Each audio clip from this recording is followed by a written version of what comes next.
أنا لست 552 اللي كان عايش في غوانتنامو، أنا اليوم فايز محمد الكندري. راح أقول لكم الحقيقة اللي أنا عشتها في غوانتنامو خلال 14 سنة.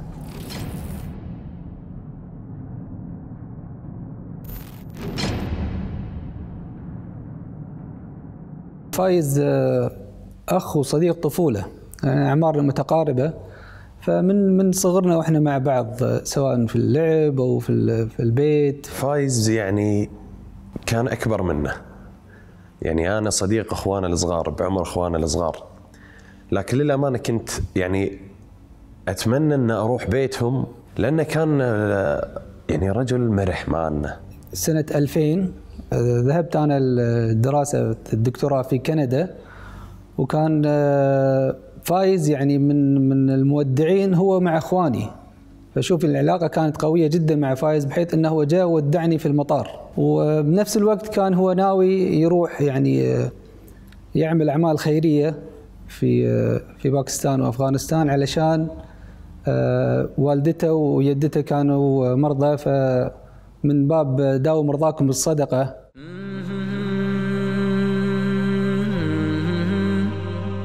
كنت أعيش حياة طبيعية تربطني بالكثيرين روابط الصداقة، وإن اختلفت أفكارنا ومعتقداتنا، لأني أؤمن أن الأخلاق هو الطبق الذي يجب أن تقدم فيه كل الأفكار، ومن غيره تخرج مشوهة. دفعني حبي لأعمال الإغاثة ومرض جدتي ووالدتي، فقررت إغاثة المساكين في أحوج البلدان. خرجت من البيت، كان معي المبلغ، وكنت أتوقع أن الموضوع كله ممكن يأخذ شهر ونص، لكن ما كنت أتوقع أبداً أني لن أرجع إلى هذا المنزل الذي عشت فيه حياتي إلا بعد أكثر من 14 سنة. كنا عمر مع بعض، والحين نقطة افتراق. نقطة الفراق هذه الواحد ما يدري شنو يخبئ له المستقبل، ما كنت أتخيل أن السيناريو اللي بعدها راح يكون بهالطريقة.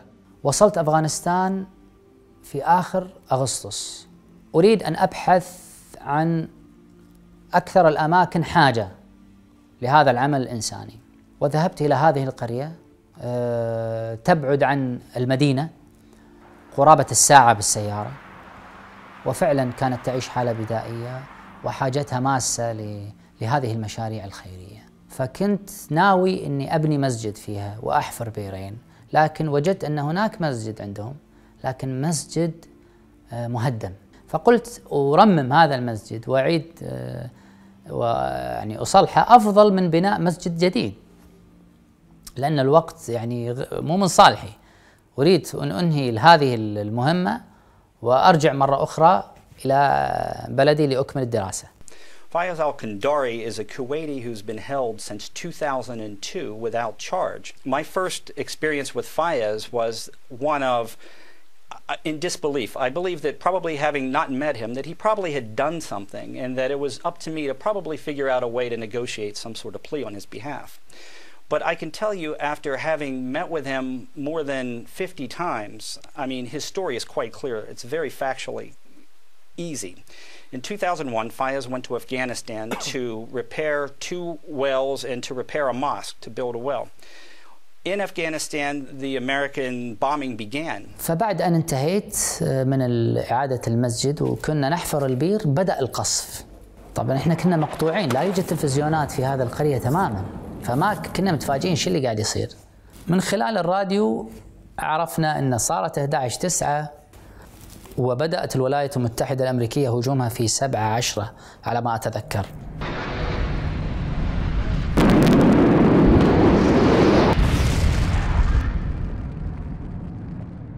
أن اضطررنا إلى النزوح من كابول إلى جلال آباد، فكنت جالس عند بعض القرويين هناك بانتظار أخذي إلى الحدود الباكستانية ثم الذهاب إلى السفارة الكويتية.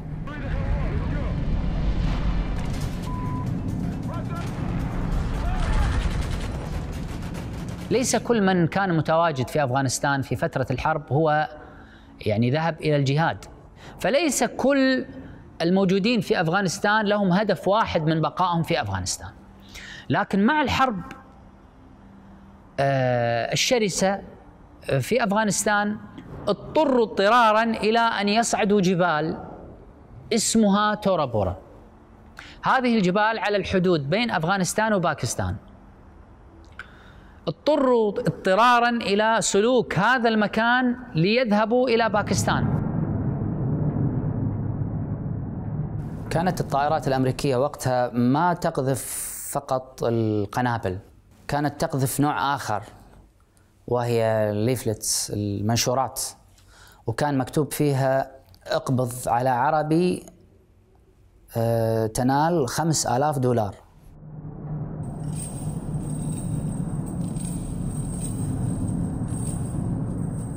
كان الوقت ليل وكان هناك نهر قريب مني، وبقيت على حافة جبل من الأسفل، وهذا الجبل كان عالي جدا وشاهق لكنه كان ارتفاعه حاد. فبدأ القصف علينا احنا تحديدا. أول ما بدأ القصف رموا بقنبلة مضيئة حولت المكان إلى شبه نهار. فأنا أخذت لي مكان وفقط ضميت نفسي ووضعت وجهي على الجبل وانتظرت، وبدأت أذكر الله سبحانه وتعالى وأتشهد وأستغفر. فكانت القذائف تنهال على يميني ويساري، كنت أشعر بالأخوة الذين يعني يقتلون يعني مع قوة التفجير، يعني كانوا يطيرون من الأرض ويسقطون قريب مني. يعني حتى كنت أسمع أنفاسهم الأخيرة وهي تلفظ، كنت أسمع بعضهم يتشهد ثم يلفظ أنفاسه الأخيرة، وبعضهم من غير صوت، وبعضهم فقط ونة خفيفة، كل هذا على يميني ويساري. فبدأ الطيار يضرب فوقنا على أساس أن الصخور الضخمة تسقط علينا وتدفننا، يعني من تبقى حيا يعني ردمته الصخور. فسمعت مع التفجير في الأعلى سمعت صوت صخرة وهي تسقط علي، يعني حاس فيها أن هذه جاية علي، وواضح أنها صخرة ضخمة لأن صوتها وهي تسقط كان ضخم وقوي. فأنا كنت سبحان الله قلت إذا ما قتلت بالشظايا سأقتل بالصخرة، فأتشهد، جالس أتشهد وأذكر الله سبحانه وتعالى حتى سقطت الصخرة علي. كانت صخرة ضخمة حقيقة، ومن كثر ما هي ضخمة وثقيلة أنا كنت جالس بهالطريقة محتمي، فمن كثر ما كانت ثقيلة أول ما سقطت علي ما استطعت أني يعني أعتمد على إيدي، فمباشرة فتحت الإيد وضرب صدري على الأرض تماما، والتصق صدري بالأرض تماما من ثقل الصخرة. أنا توقعت أن ظهري انكسر يعني. وسبحان الله العظيم، وعسى أن تكرهوا شيئا ويجعل الله فيه خيرا كثيرا. الصخرة لما وقعت على ظهري أصبحت كأنها صدفت السلحفاة فحمتني، فكنت أسمع الشظايا وهي ترتطم بالصخرة فيصدر لها صوت حاد. سبحان الله الشظايا كانت ترتطم بهذه الصخرة بشكل كثيف جدا. وسبحان الله يعني لو كانت الصخرة متأخرة قليلا لكانت كل هذه الشظايا علي، لكن شاء الله سبحانه وتعالى غير ذلك. فعندما قمت من تحت الصخرة وكنت مجروح من رأسي وظهري، التفت عن يميني ويساري وإذا بالجثث. جثث الأخوة كانت تملأ المكان، كانت تتساقط عن يميني ويساري. بدأت أنظر وأنا يعني في حالة يعني ما بين اليقظة والنوم، يعني كنت فعلا مخدر وفي حالة إعياء شديد وعدم تركيز بسبب الدخان الكثيف الذي استنشقته من القذائف. نظرت إلى الأشجار وإذا بها رمادية ليست خضراء، من كثرة المواد التي كانت تخرج من القنابل فكانت تسقط على الأشجار، فأصبحت رمادية يعني بشكل غريب جدا سبحان الله. نظرت وإذا بكومة من الأحجار أمامي هناك. قمت وجسدي مليء بالشظايا وكنت أنزف، فحاولت أن أتحامل على نفسي وأنا أعرج حتى وصلت إلى كومة الأحجار أريد أن أتخطاها لأغير مكاني، لأني كنت أشعر أن الطائرات ستأتي مرة أخرى وتقصف ذات المكان، وهذا ما تم لاحقا. فعندما اقتربت من كومة الأحجار وإذا بيد تخرج من كومة الأحجار، تفاجأت من هذا المشهد. أمسكت باليد وأخرجتها وإذا به أحد الأخوة، أخرجته من بين الأحجار، سبحان الله العظيم. ثم بعد ذلك افترقنا والتقينا بعد فترة في غوانتنامو، وبقي هذا الشخص معي إلى آخر الأيام ثم خرج قريبا ولله الحمد.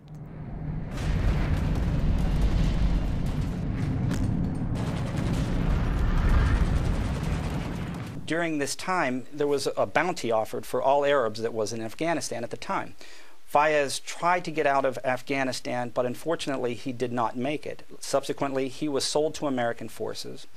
As an Arab who was in Afghanistan at the time, he was then transported to Guantanamo Bay, Cuba. لكن مع الأسف الشديد الاتحاد الشمالي وبسبب الجوائز القيمة جدا التي صرفت للعرب، يعني كانوا يبحثون عن العرب المتواجدين في هذا المكان، وتم القبض علي كعربي لا أكثر ولا أقل. وكنت يعني أمامهم يعني وكأني صرة من الدراهم أمشي.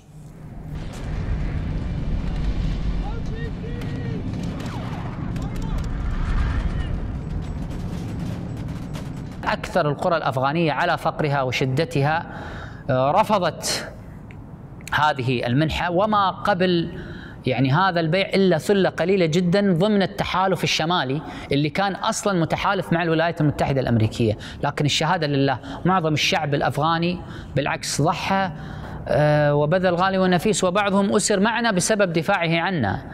يعني كيف يسلم هؤلاء اللي ليس لهم أي علاقة بما حدث؟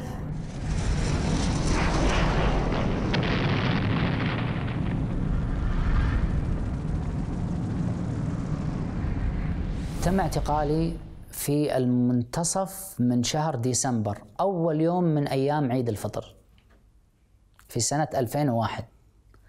يعني كان عيدي في الأسر، فتم تسليمي إلى الولايات المتحدة الأمريكية. وأنا عندما سلمت بصراحة، عندما سلمت إلى الولايات المتحدة الأمريكية قلت تمام، أكيد راح يشوفون الوضع وراح يعني يدرسون الموضوع، وقد يحقق معي ويطلق سراحي مباشرة، أو على أقصى تقدير محاكمة عادلة ثم يطلق سراحي. يعني كنت مخطئا.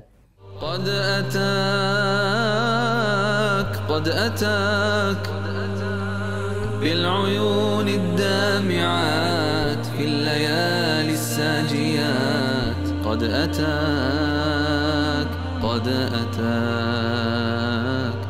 روعة الجمال، هيبة الجلال، أن يراك من دعاك جاءت البشرى إليه بالعطايا في يديه. جاءت البشرى إليه بالعطايا في يديه. من دعاك نظرة النعيم، منحة الكريم، أن يراك